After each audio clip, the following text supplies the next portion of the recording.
ঘটনা ভাই, আমরা দুপুরবেলা বাজার ছিলাম বুঝছেন। তা দেখলাম যে ওরা দুই পক্ষ ঝগড়া করতেছে। ওরা আমরা আসলাম, এসে লাগে শুনলাম এখন এই জায়গা যে ঘর আতের বিশেষ বলতেছে যে এই জমি আমার, আর ও বলতেছে আমার।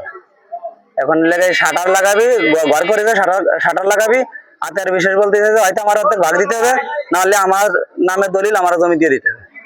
ওরা মানতেছে না।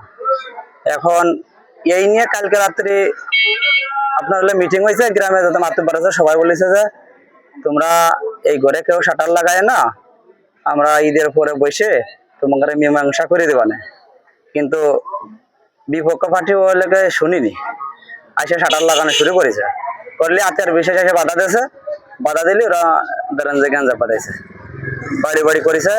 এখন এই মারামারিটা অরিজিনাল তবিবার ভাই ছেলে, ওই লোক আতের বিশেষ মুরব্বী মানুষ, 80 বছরের উপরে বয়স হচ্ছে।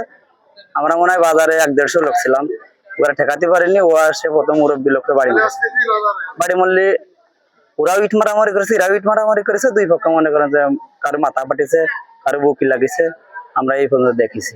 আমার ছোট ভাই আসে দেখে দবি আর কি করতেছে কইবার, হ্যাঁ সাঁড়াল লাগাচ্ছে। তারপরে বলছে আমার তো ছুঁয়ে তুই সাঁড়াল লাগা।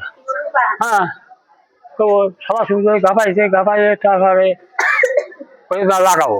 হ্যাঁ আমি লাগাবো, হ্যাঁ আমি লাগাবো।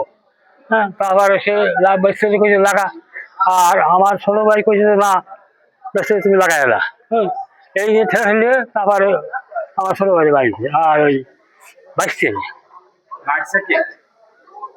মারছে তৈবার শাল এইটাই মারিছে, এই আমি দেখছি।